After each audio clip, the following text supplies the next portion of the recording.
I thought my boss was just a mechanic. Until I found a hidden vault with the bank records of every person in this town. Who is Jack really? Before we continue, please subscribe, like, and share this video to support more powerful African stories. Thank you so much. Look, you ever look at a person and realize you don't know them at all? Not one bit. That was Jack. He fixed your truck and charged you half price if he knew you were struggling. A good man. A simple man.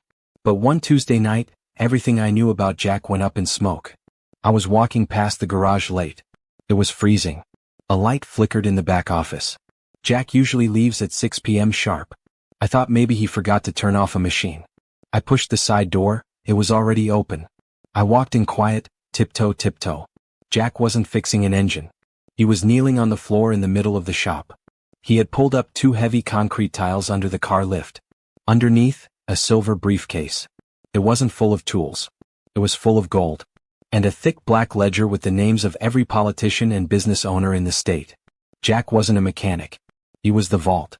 I stepped back and my heel hit a metal bucket. Clang. Jack didn't jump. Didn't panic.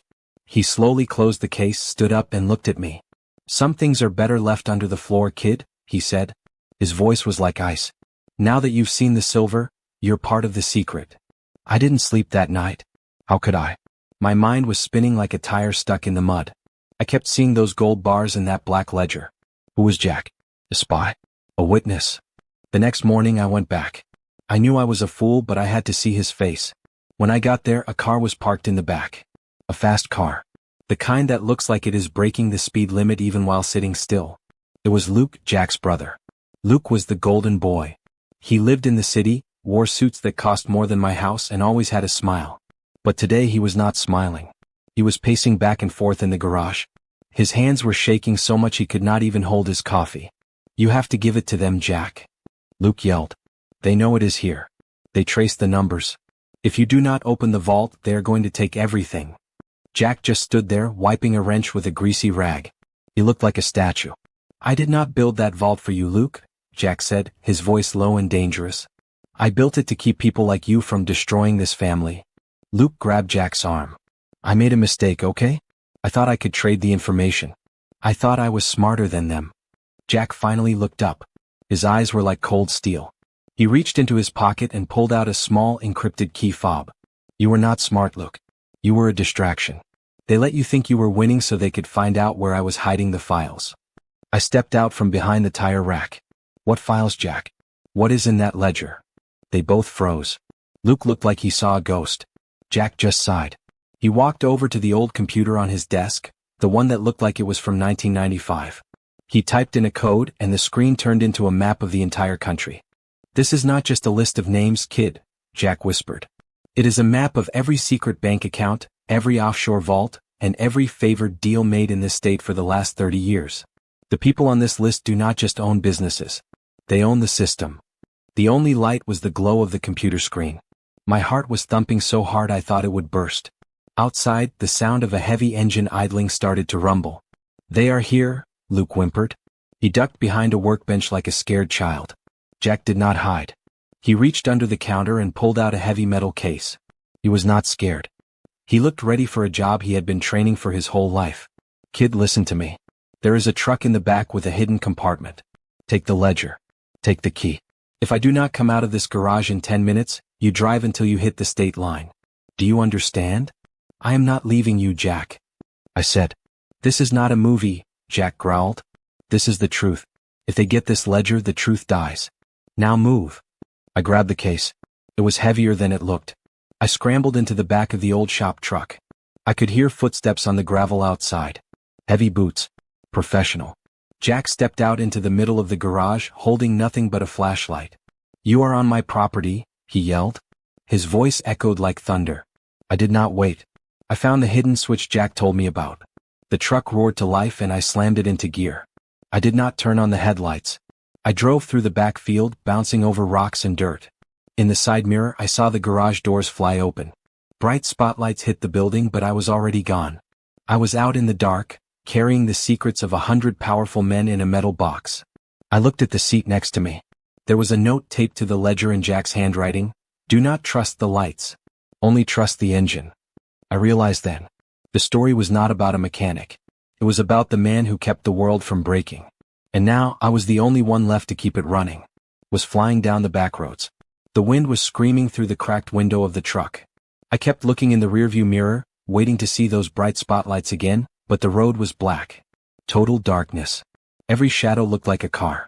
Every tree looked like a man standing with his arms crossed. My grip on the steering wheel was so tight my fingers were cramping. Crap. I kept thinking about Jack. Had they caught him? Did he lead them away on purpose? He was a mechanic, a man who spent his days under cars, yet he was playing a game of chess with the most powerful people in the country. I reached over and touched the metal case on the passenger seat. It felt cold. Like a block of ice. Inside that box were names that could change history. Names of people I saw on the news every night. Good people. Leaders. Jack knew the truth. He knew that underneath the shiny paint, the engine of this country was rusted and broken, and he was the only one who had the parts to fix it. Suddenly I saw it. A pair of headlights appeared out of nowhere, miles behind me. They were moving fast. Too fast. They were not turning. They were not slowing down. They were tracking the signal. The key. I yelled to myself. The key fob Jack gave Luke. I grabbed the small black remote from the dashboard. It was glowing with a tiny blue light. Blink, blink, blink.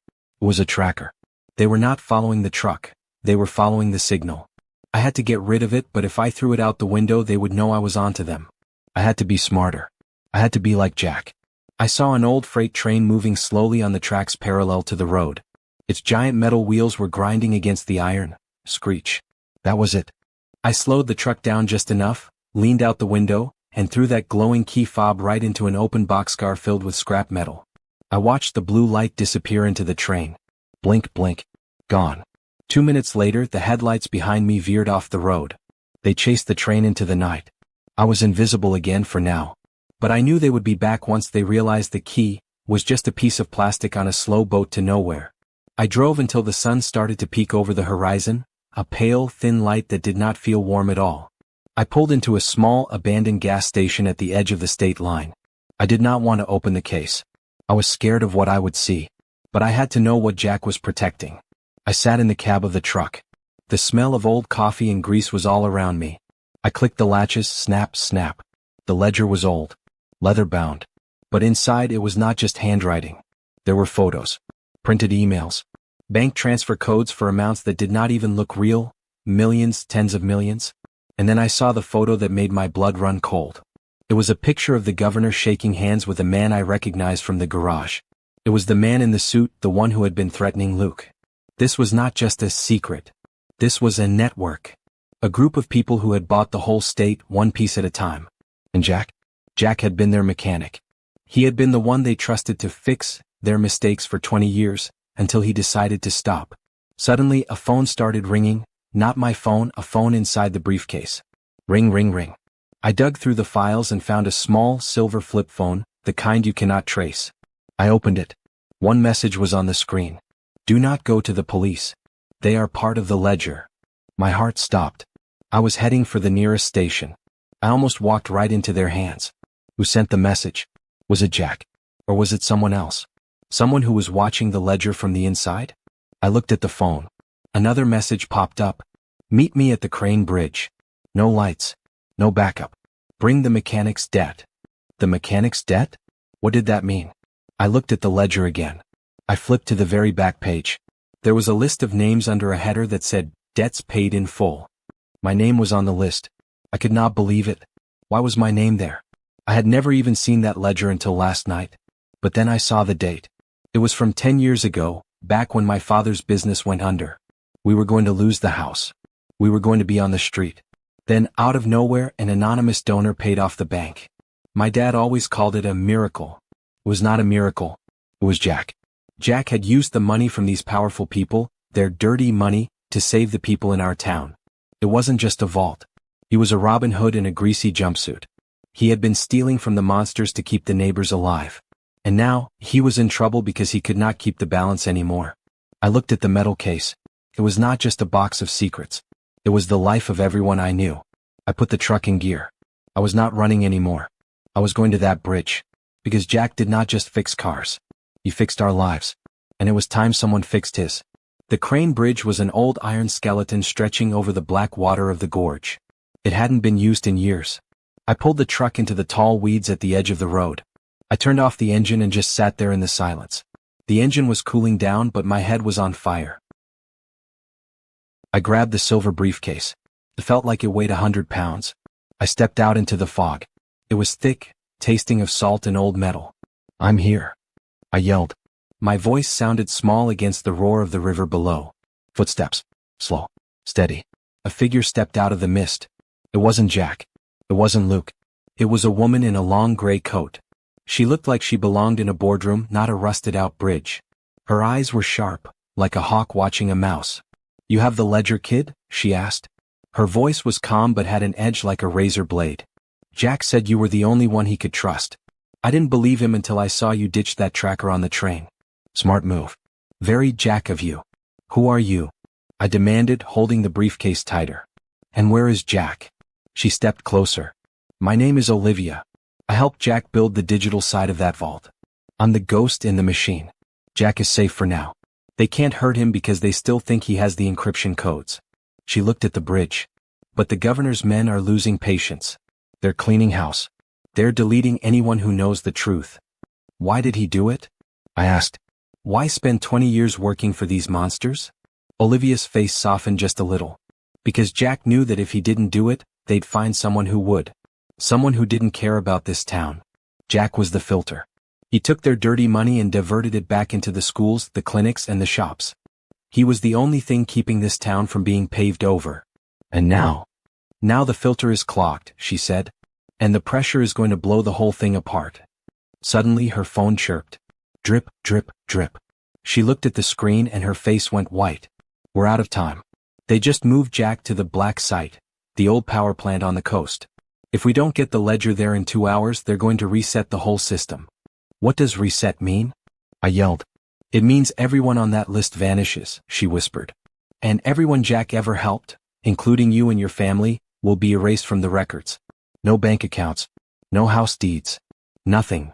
I looked at the briefcase. I looked at the dark road. I wasn't just a driver anymore. I was the only person who could stop a total wipeout. "Get in the truck," I said. "Can you make it?" she asked. "That power plant is 50 miles of mountain road." I looked at the note Jack left me. "Only trust the engine. This truck was built by the best mechanic in the world. It'll make it." The tires screamed around the mountain curves. Olivia was on a laptop, her fingers flying over the keys. "They're trying to block the road," she shouted. "I'm hacking the traffic cams. I'm changing the lights. We have a green wave for 5 miles. Go, go, go." I saw them in the mirror. 2 black sedans. No lights. Up a wall of dust and gravel. I grabbed the briefcase and jumped out. Guards were everywhere, their red laser sights dancing across my chest. "Stop," a voice boomed. The governor stepped out of the shadows. He looked just like he did on TV, perfect hair, perfect suit, but his expression was hard, cold, and unshakable. The governor's perfect smile was gone. "Give me the ledger, son," he said. "And Jack walks out of here." I glanced at the building behind him. Through a window I saw Jack. He was tied to a chair, his face bruised, but his eyes were locked on me. He shook his head. "No." I looked back at the governor. I looked at the briefcase. And then it hit me, the ledger wasn't my shield. It was the fuse. "I'm not giving you anything," I said. "Because Olivia just uploaded the first 10 pages to the cloud. Every 10 minutes I don't enter a code, another page goes live. You want to reset the town? You'll have to reset yourself first." The governor laughed. It was a cold, hollow sound that echoed off the concrete walls of the power plant. "The cloud? You think you can outrun us with a Wi-Fi signal?" He stepped closer. The red laser dots on my chest didn't move an inch. "Steady, steady. We own the servers, son. We own the satellites. By the time your little upload reaches a single journalist, we'll have it erased, and you'll be a memory." I looked at Olivia. She was still in the truck, her face glowing from the laptop screen. She gave me a tiny wink, a flicker, but it was enough. "Maybe you own the satellites," I said, my voice growing stronger. "But you don't own the back door. Jack didn't build a vault, he built a virus." The governor's smile finally vanished. "What are you talking about?" "Every time you used Jack to fix a problem for 20 years, I shouted, "he didn't just delete the evidence. He saved a copy. And he attached it to your own encrypted network. The ledger isn't a book, it's a key. And if I turn it, Your own system will broadcast your secrets to every screen in the country. An explosion rocked the back of the building. Not a bomb, it was the industrial steam pipes. Jack had found a way to overpressurize the system from the inside. The governor laughed. It was a cold, hollow sound that echoed off the concrete walls of the power plant. In the confusion, the guards turned their heads. That was the opening. Jack burst through the window. He wasn't tied up anymore. He had used a hidden shim in his sleeve to pick the locks. He hit the ground running, moving like a man half his age. The truck. Get to the truck. Jack roared. I didn't wait. I tossed the briefcase into the air. The governor scrambled for it like a dog for a bone. While he was distracted, I dove back into the driver's seat. Jack jumped into the bed of the truck just as the guards started firing. Pop, pop, pop. The bullets thudded against the armored plates Jack had welded on just days before. Drive, kid. Drive like the world is ending. We tore out of the power plant gates, tires throwing sparks against the asphalt. Olivia was screaming over the roar of the engine. The upload is at 90%. I just need 2 more minutes of clear signal. We're heading for the peak. Jack yelled through the back window. The radio tower at the top of the ridge, it's the only way to bypass their local servers. The black sedans were back. 3 of them. They were ramming the back of the truck. Bam, bam. The whole vehicle fishtailed. I can't hold it, Jack. I yelled. You don't have to hold it, Jack said. He climbed out of the truck bed and onto the roof, holding a heavy metal cable. He hooked it to the frame of the truck and threw the other end into the brush as we passed a massive oak tree. The cable snapped tight. The truck didn't stop, but the lead sedan hit the wire and was ripped off the road like it was made of paper. 95%. Olivia shouted. We reached.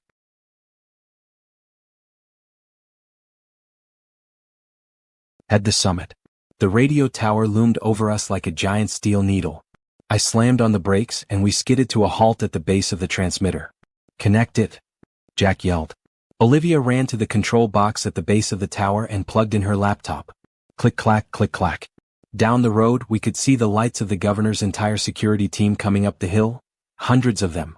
I need 30 seconds, Olivia whispered, her fingers shaking. Jack stood in front of her, arms crossed. He wasn't holding a gun, he was holding a wrench, his favorite one. You've got 30 seconds, Olivia. Kid, get behind me. I stepped next to him. No, Jack. We fix this together. The first car pulled up. The governor stepped out, face purple with rage. Give it to me. Now. Bing. The laptop let out a soft, clear sound. Olivia looked up. A huge smile broke across her face. It's gone. The whole file. It's on the public servers. It's on the news. It's everywhere. The governor's phone started ringing. Then the phones of all the guards. Ring, buzz, buzz. They all stopped. They looked at their screens. They were seeing the photos. The bank accounts. The truth about the so-called miracles in our town. The governor fell to his knees. He knew it was over. The reset had happened, but it was a reset for the people, not the monsters. Jack walked over to the governor. He didn't hit him. He didn't yell. He just reached down and took back his silver briefcase. The engine is clean now, Victor, Jack said quietly. Time to scrap the rest. He looked at me and put a hand on my shoulder. His hand was rough, greasy and tired, but steady. The sun didn't just rise the next morning, it exploded over the horizon, like the world was finally washing its face. I was sitting on the bumper of the truck, watching the police, the real state police, lead the governor away in handcuffs. He didn't look like a powerful man anymore. He looked like a broken part, a piece of junk finally tossed into the scrap heap. Jack was standing by the radio tower talking to Olivia. They were deleting the backdoor programs, making sure the system was clean and safe for the people. When Jack walked over to me, he wasn't carrying the briefcase anymore. Where is it, Jack? I asked. The ledger? The gold? Jack looked at the Black River far below the ridge. The ledger is gone, kid. The world has the data now, they don't need the book. And the gold? Let's just say there's going to be a lot of anonymous scholarships and hospital wings popping up in this state over the next 10 years. He sat down next to me, smelling of old pine needles and victory. The vault is empty. The job is done. We went back to the shop. Jack's auto was still standing, but the closed sign hung crookedly on the door. Jack didn't go inside to fix a car. He went inside to pack a bag. Where are you going? I asked, my heart heavy. I didn't want the story to end. I'm going to find a place where nobody knows how to fix an engine, Jack joked. But his eyes were serious. I've spent 40 years fixing other people's messes. I think it's time I just drive. He handed me a set of heavy brass keys, the keys to the garage. The shop is yours, kid. You showed me you know how to handle the pressure. You know how to keep the engine running when the road gets rough. But I'm not a mechanic, Jack, I said. You are now, he laughed. A mechanic isn't just someone who turns a wrench. It's someone who sees what's broken and has the guts to fix it. The town still needs a vault, but a different kind. A vault of trust. The town was changing. People were talking to each other again. The fear was gone. I was in the shop, cleaning grease off the benches when a letter arrived. No return address. Inside was a single photo of Jack. He was standing on a beach somewhere far away wearing a Hawaiian shirt way too bright holding a coconut and smiling, a real deep smile. On the back it said, "The timing is perfect. Check the floorboards." I went to the center of the shop under the car lift and pulled up the concrete tiles again. The silver briefcase was gone, but in its place was a new wooden box. Inside was a map of the town covered in red dots, each dot a person who needed help. A widow who couldn't pay her electric bill, an orphan who needed books, a shopkeeper whose roof was leaking. Jack hadn't just left me a business, he had left me a mission. He had left enough of the clean money to make sure no one in our town ever had to beg a monster for help again. One evening, a quiet sedan pulled up. Luke stepped out. He wasn't wearing a silk suit anymore. He wore jeans and a flannel shirt. He looked older, humbler, better. "I heard Jack moved on," Luke said, looking around the shop. "He did," I replied. "But he left a lot behind." Luke walked over to the workbench and picked up a wrench, staring at it for a long moment. "I spent my whole life trying to get away from the grease. I thought the city would make me big, but all it did was make me small." He looked at me. "Do you need an apprentice? I don't know much about engines, but I'm a fast learner. I owe this shop a lot of hours." I handed him a rag. "Grab a stool, Luke. We've got a tractor in the back that's been screaming for 3 days. Let's see if you've got the Jack in you." Years have gone by. The sign outside still says Jack's Auto, but everyone calls it the Heart. I'm the one under the cars now. My hands are scarred, my nails are greasy, and I've never been happier. Every time I fix a brake line or a fuel pump, I'm doing more than just keeping a car on the road, I'm keeping a promise. We never used the ledger again. We didn't need to. The truth was out and the people did the rest. Sometimes, late at night, when rain hits the tin roof, I think I hear the ghost of an old truck engine idling in the driveway. I look out the window and for a second I see a shadow by the door, a big man with a rag in his hand nodding at me. He's checking on the engine. And I just nod back. "It's running perfectly, Jack. It's running perfectly." Because the secret to a good life isn't the gold in the vault or the names in a book. It's knowing that when the world breaks, you're the one who's going to fix it. Thank you so much for watching this story to the end. And that's the story of the man they call Jack. A man who showed me that sometimes, you've got to get your hands dirty to keep your soul clean. If this story hit you, smash that like button and tell me in the comments, who's the Jack in your life? Keep your eyes open because the world is full of secrets, and some of them are worth fixing. I'll see you in the next video.